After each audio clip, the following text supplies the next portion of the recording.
Hello বন্ধুরা, সবাই কেমন আছো? আশা করছি সবাই ভালো আছো। আর আমিও তোমাদের ভালোবাসায় ভালো আছি।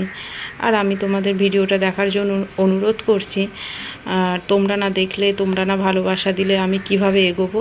তো সেই জন্য তোমাদের কাছে অনুরোধ করছি আমার ভিডিওগুলো দেখার জন্য। তো বন্ধুরা, এখন হচ্ছে বিকেল 4:30 মতো বাজে। তো দুপুরে খাওয়া হয়ে গেছে, খাওয়া দাওয়ার বাসনটা রেখে দিয়েছিলাম। এত রোদ তো বাসনটা আমাদের বাইরে ধুতে হয়, তো সেই জন্য আর ধুইনি, রেখে দিয়েছিলাম। এই যে একেবারে সব বাসনগুলো এখন ধুয়ে নেব। আর এই যে আমাদের বাইরে বাসন ধুতে হয়, আর এই যে এখানে কল থেকে জল নিয়ে বাসনগুলো ধুয়ে নেবো। আর দুপুরে না এখানটা প্রচণ্ড রোদ থাকে, বাসনগুলো ধোয়া যায় না, এত রোদ থাকে।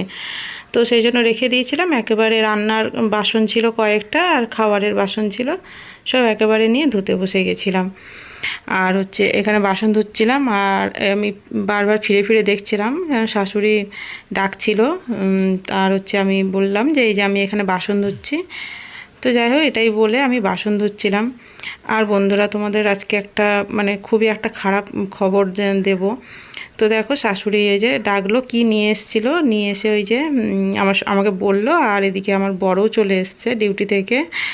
তো বন্ধুরা, তোমরা এই ভিডিওটা পুরোটা দেখো। তো সেই জন্য তোমাদের বললাম ভিডিওটা পুরো দেখার অনুরোধ করলাম। তো তোমরা দেখতে পাবে এখানের মধ্যে আমাদের একটা খরগোশ আছে। তো আগে দুটো খরগোশ ছিল, তো একটা খরগোশ না কুকুরে নিয়ে চলে গেছিলো, ছাড়া ছিল। তো আমাদের আমরা একটু চোখের আড়াল হয়েছি, চোখের আড়াল হতেই কুকুর নিয়ে চলে গেছে। এই যে দেখো খরগোশটা, এই খরগোশটা না সামান্য পায়ে ব্যথা হয়েছিল একটু। আর আমি না একটু চুন হলুদ গরম করে দিয়েছিলাম, কারণ পাটা একদম মেলতে পারছিল না। তো তারপরে আমরা সকালে হয়েছিল, সকালে দেখছি খড়িয়ে খড়িয়ে চলছে। তো সকালে চুন হলুদ দিয়ে একটু বেলার দিকে ডাক্তারের কাছে নিয়ে গেছিলাম। তো ডাক্তার না দেখে ওষুধ দিল, জ্বর আছে কি না জ্বর মাপলো, তো সব রকম ওষুধ দিল। বন্ধুরা, ওষুধ দেওয়ার পরেও আমি ওকে বাঁচাতে পারলাম না। অনেক কষ্ট হচ্ছে, কারণ ওটা প্রচণ্ড আদরের ছিল। আমি ওকে প্রায় সময় কোলে নিয়েই রাখতাম, জানো।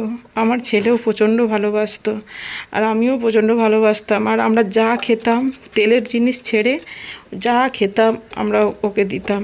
আর শাক তো খেতই, আর বিস্কুট বলো, রুটি বলো, আর মুড়ি বলো, এইগুলো প্রচণ্ড খেতে ভালোবাসতো। আমরা ওকে মানুষের মতো যত্ন করে রাখতাম, কিন্তু এত যত্ন করার পরেও যে এরকমটা কেন হলো একদম বুঝতে পারছি না। তো ও আর নেই, রাতেই মারা গেছে, আমাদেরকে সবাইকে ছেড়ে চলে গেছে রাতে। বলতেও কষ্ট হচ্ছে এটা। তো যাই হোক, তখনও তো জানি না ও মারা যাবে বলে রাতে।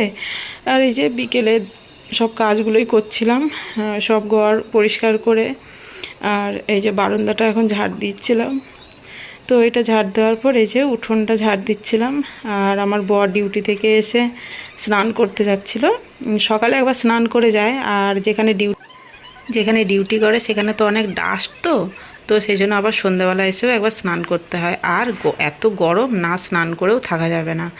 তো যাই হোক বন্ধুরা, আমি এই যে তো ভিডিওটা আর বেশি বড় করলাম না। তো ভিডিওটা ভালো লাগলে চ্যানেলটা সাবস্ক্রাইব করে দেবে, পাশে থাকবে। আবার পরে তোমাদের সঙ্গে কথা হবে। বাই, সবাই ভালো।